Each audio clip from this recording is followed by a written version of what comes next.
Shake लिया है, जो बन रोटी बेला तो मैं देख लिया है, जो बन रोटी बेला तो मैं देख लिया है। ऊपर से धइले नीचे लेने रेख लिया है, ऊपर से धइले नीचे लेने रेख लिया है, जो बन रोटी बेला तो मैं देख लिया है, जो बन रोटी बेला तो मैं देख लिया है।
जो बन रोटी बेला तो मैं देख लिया है, जो बन रोटी बेला तो मैं देख लिया है।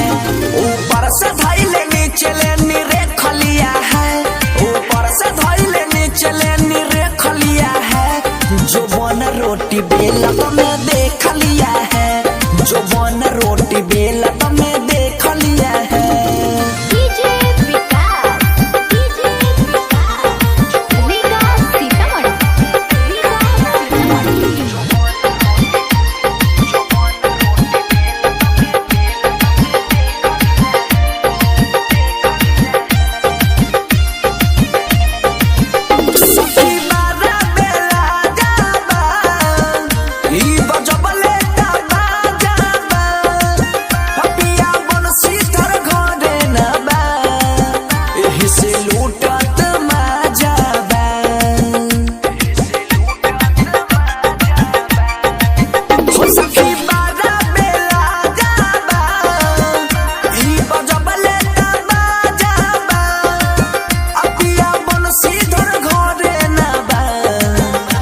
से लूटत माजाबा, लाज बोली ना मुहावा खोली ना, राइटर राकेश देवर जाल फेंक दिया है, जो बन रोटी बेला तो मैं देख लिया है, जो बन रोटी बेला तो मैं देख लिया है।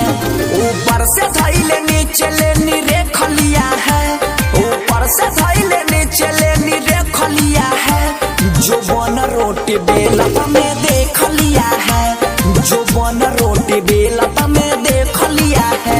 Ambe recording studio Delhi. ऊपर से धइले नीचे लेनी रेख लिया है, जो बन रोटी बेला तो मैं